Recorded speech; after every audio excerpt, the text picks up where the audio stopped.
Woke reporter ridicules Barron Trump. Until Melania shows up and teaches her a lesson. The air was thick with anticipation as the crowd gathered in the bustling city square. The stage set for what was supposed to be a simple public Q&A. Barron Trump stood tall, dressed sharply in a tailored suit, his demeanor composed yet reserved. He wasn't one for public appearances, but this was different, an event aimed at engaging young voices in politics and leadership. Cameras flashed, journalists swarmed, and the noise of murmuring spectators filled the space. Then she arrived. A well-known reporter, famous for her sharp-tongued takedowns and unapologetic style, stepped forward, microphone in hand, eyes gleaming with the hunger for a moment that would go viral. She approached Barron with the kind of forced politeness that masked an agenda, the type of grin that didn't reach her eyes. "Barron Trump, the world is curious. What exactly is it that you do?" she asked, her voice dripping with sarcasm. Barron remained poised. He had seen this type before, journalists who weren't interested in genuine dialogue but rather moments they could twist into sound bites. He took a measured breath. "I'm a student," he answered simply. The reporter raised an eyebrow, clearly expecting a more elaborate response. "A student? That's it? No business ventures? No political aspirations? I mean, with a last name like yours, surely you must have had everything handed to you." A ripple of awkward laughter passed through the crowd. Some people smirked, others exchanged glances, waiting to see how he would respond. Barron, however, remained unaffected. "Education is important," he said evenly. "I'd rather focus on learning before making assumptions about what I should do." The reporter chuckled, shaking her head as she glanced at the cameras. "Interesting," she mused.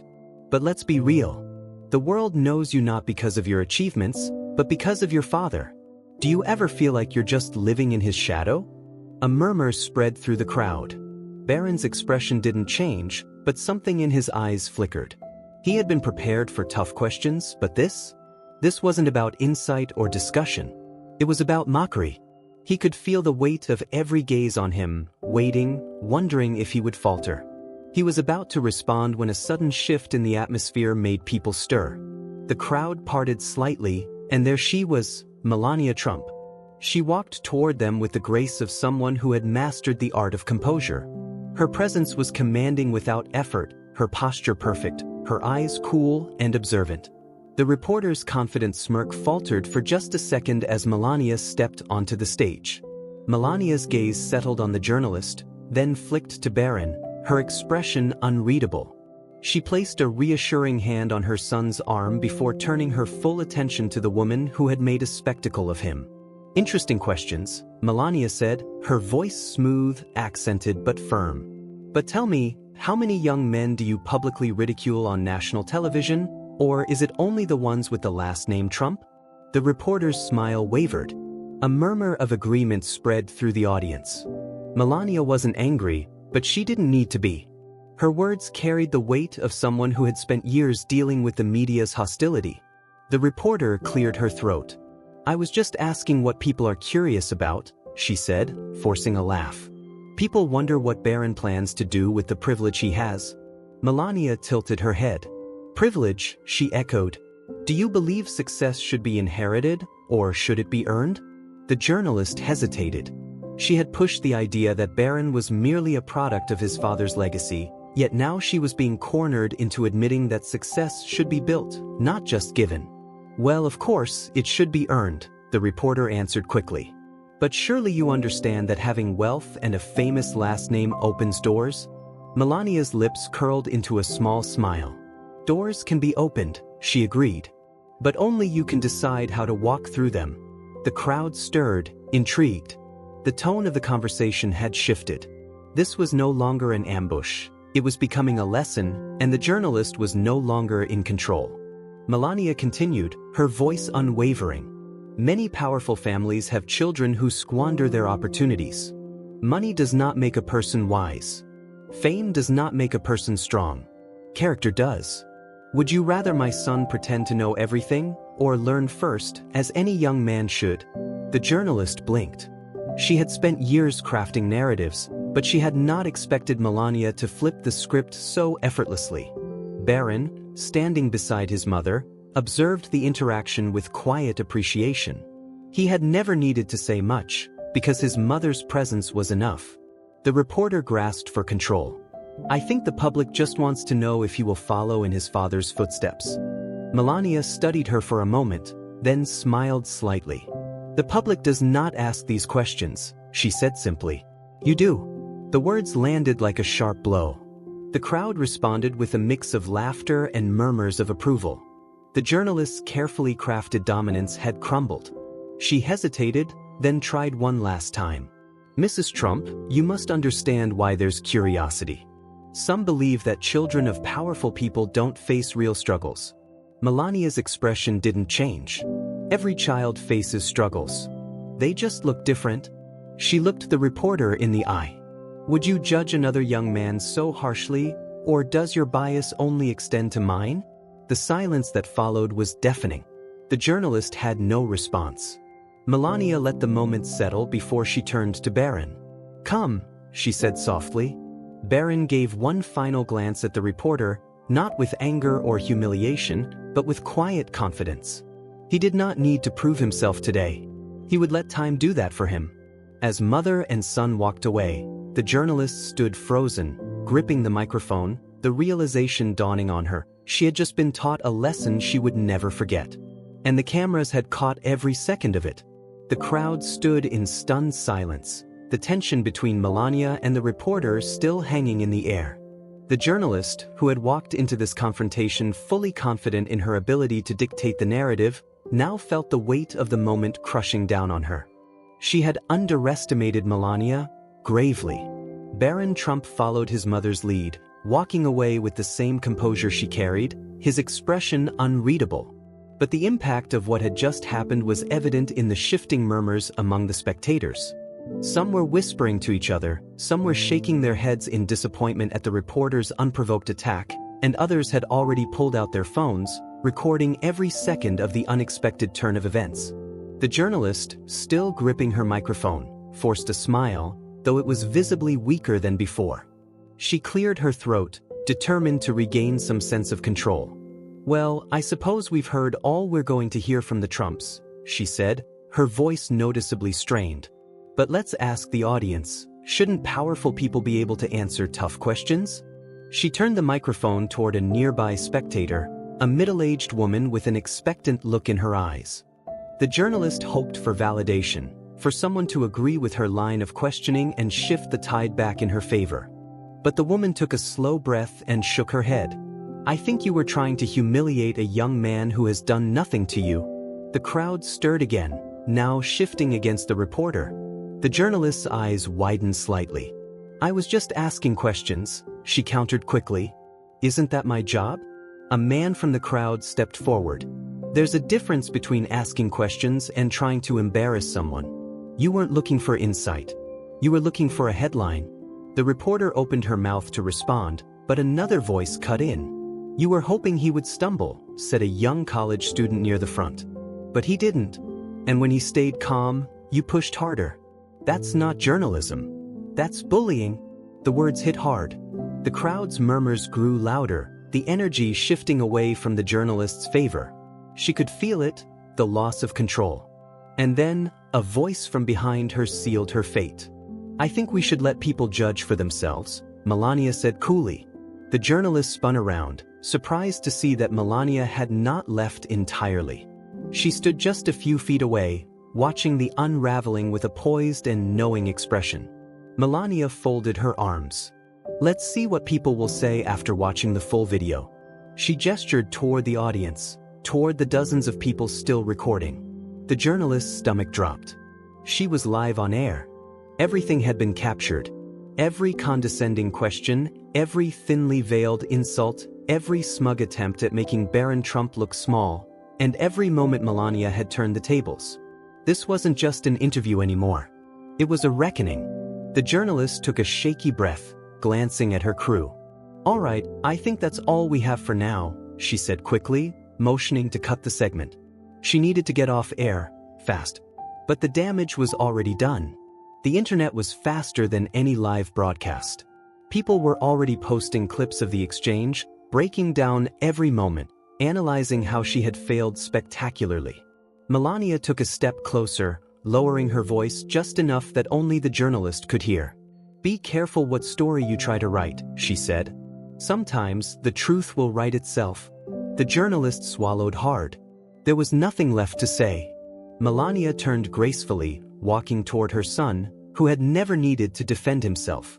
His mother had done it for him, and the world had watched her win. Barron looked at her as she approached, a hint of a smirk playing at his lips. "You didn't have to do that," he murmured. Melania met his gaze with a small, knowing smile. "I know," she said, "but sometimes, people must be reminded of what real strength looks like." She took his arm, and together, they walked away from the cameras, from the crowd, from the noise. Behind them, the journalist stood in the middle of the square, the weight of her own actions pressing down on her like a storm she had never seen coming. And the internet, ruthless as always, was already turning her into the story. The fallout began almost immediately. As Melania and Barron walked away from the scene with quiet dignity, the journalist stood frozen, gripping her microphone like a lifeline. Around her, the murmurs of the crowd grew louder, sharper, more pointed. People who had initially come just to observe were now actively talking about what had just happened, and not in her favor. She could already hear snippets of conversations swirling around her. She really thought she could embarrass them? Did she expect Barron to just break down or something? Melania handled that with more class than I've ever seen.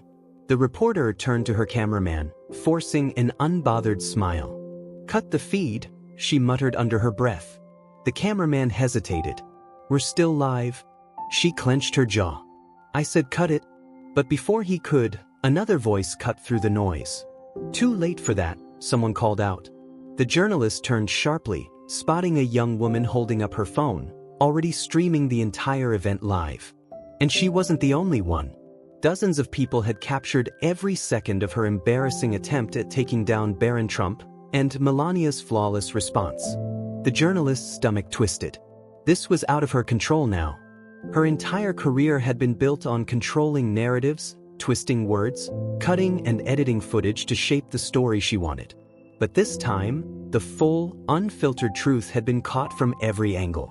There was no spinning this. She forced a tight smile, turning back to the camera crew. "We have what we need.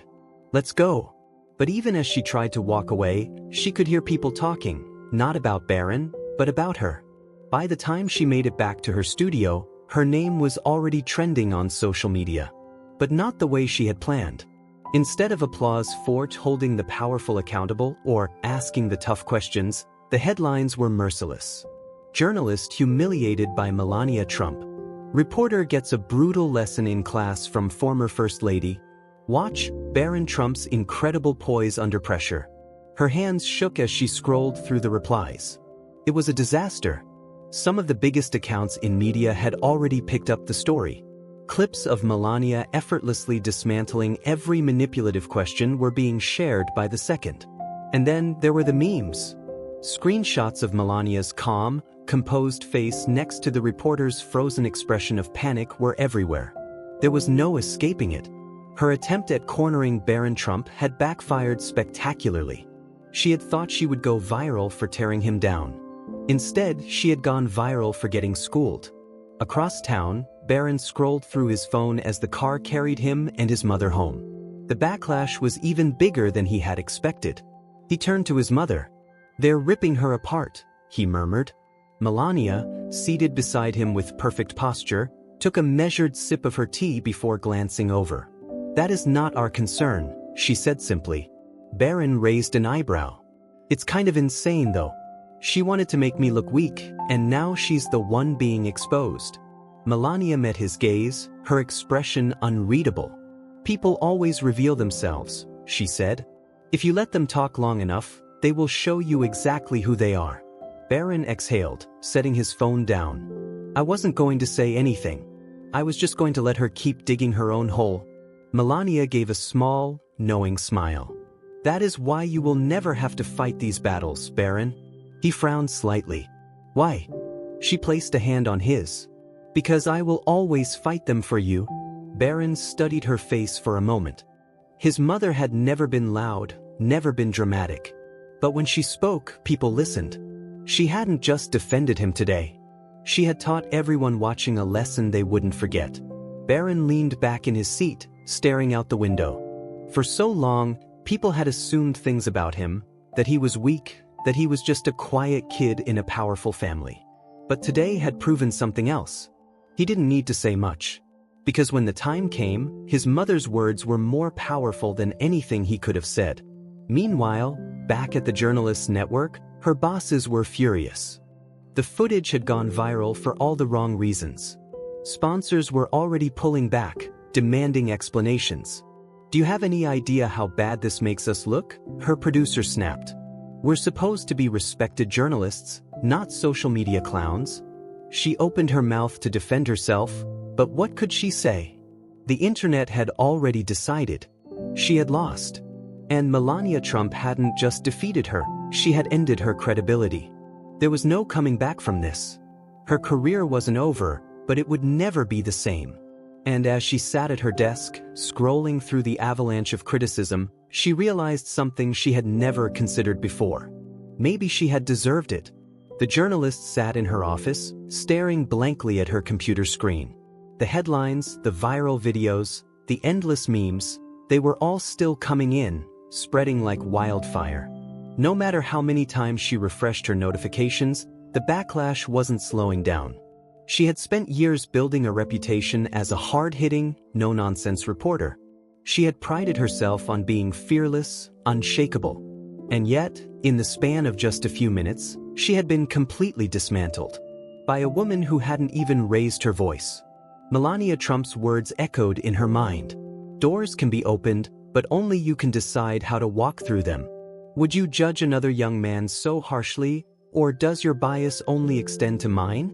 Be careful what story you try to write. Sometimes, the truth will write itself. Each line had been delivered with precision, perfectly cutting through the journalist's smug demeanor, stripping away every layer of false confidence until she was exposed for exactly what she was. And the world had watched it happen in real time. She clenched her fists, trying to shake the growing sense of panic. There had to be a way to spin this. There had to be a way to regain control of the story. But every attempt she made only dug her deeper into the hole. When she tried to defend herself on Twitter, saying she had simply been asking tough questions, she was instantly ratioed. Thousands of replies flooded in, all saying the same thing.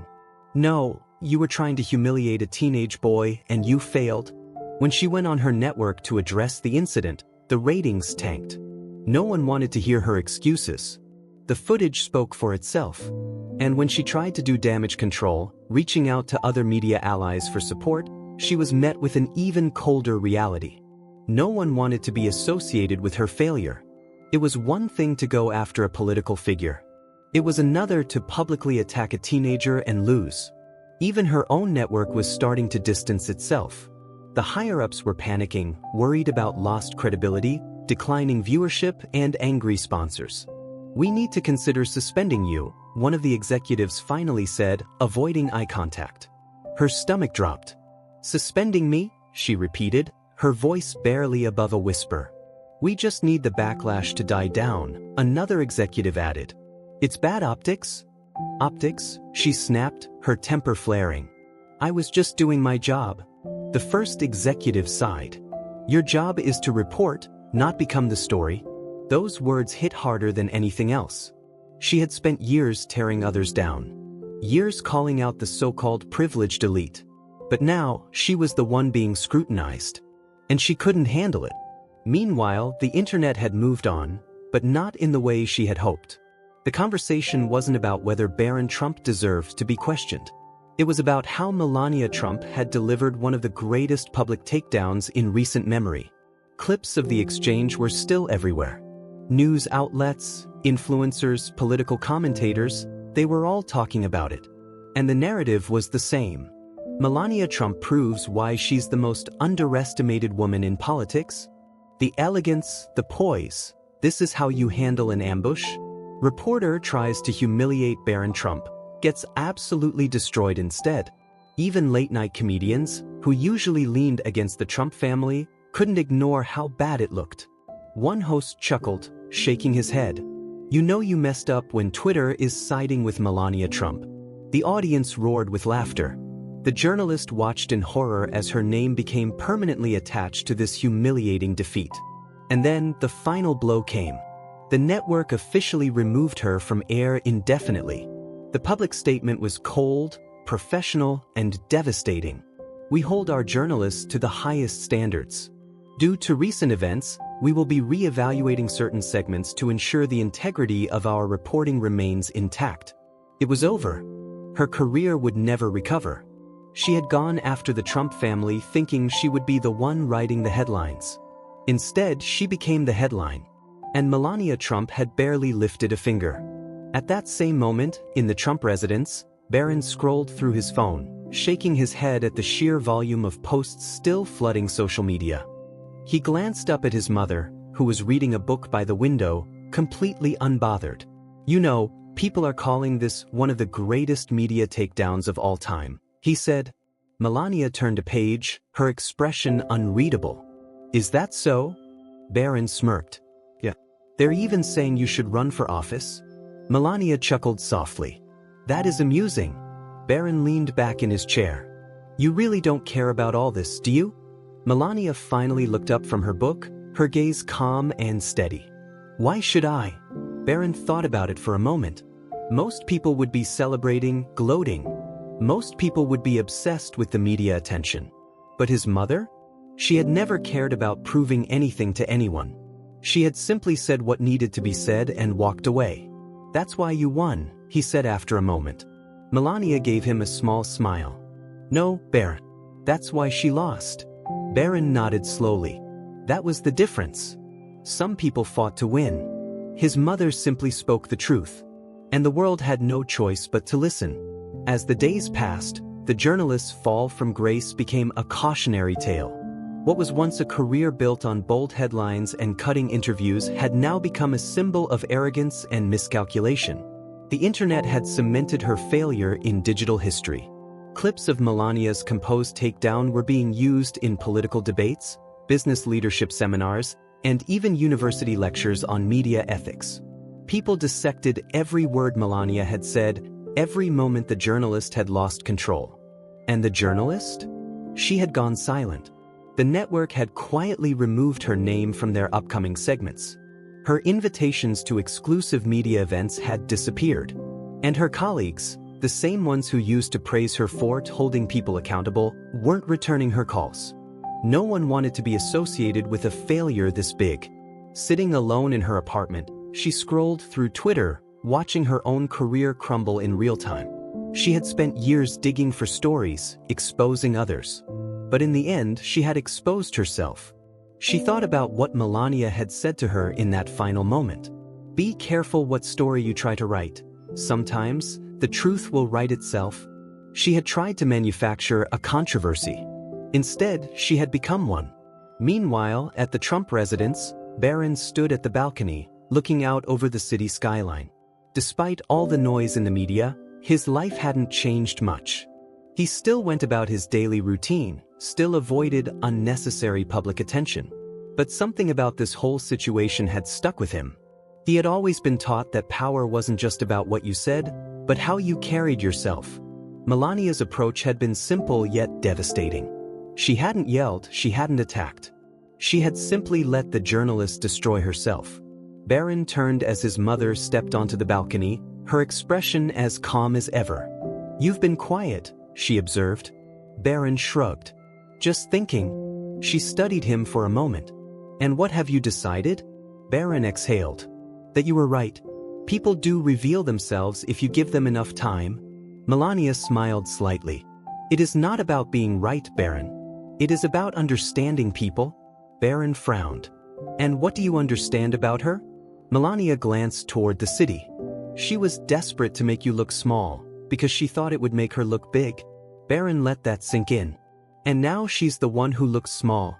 Melania nodded. Because she built her career on tearing others down. But you cannot build something strong on weak foundations. Barron crossed his arms. You didn't even need to defend me. I could have handled it. Melania placed a hand on his shoulder. I know you could have. Barron met her gaze, sensing something deeper in her words. Then why did you? Melania's expression softened. Because sometimes, it is not about proving yourself. It is about reminding the world that no one is too important to be held accountable. Barron nodded slowly. You think she'll recover? Melania tilted her head. Perhaps. But even if she does, she will not be the same. Barron smirked. Neither will I. Melania gave him a knowing look. Good. The city lights flickered in the distance as mother and son stood together in silence. For Barron, this wasn't just about one reporter. It was about the lesson she had unknowingly taught him. He didn't have to fight back. He didn't have to prove himself to people who had already made up their minds about him. All he had to do was be patient. Because, in the end, the truth would always win. And when it did, he would still be standing.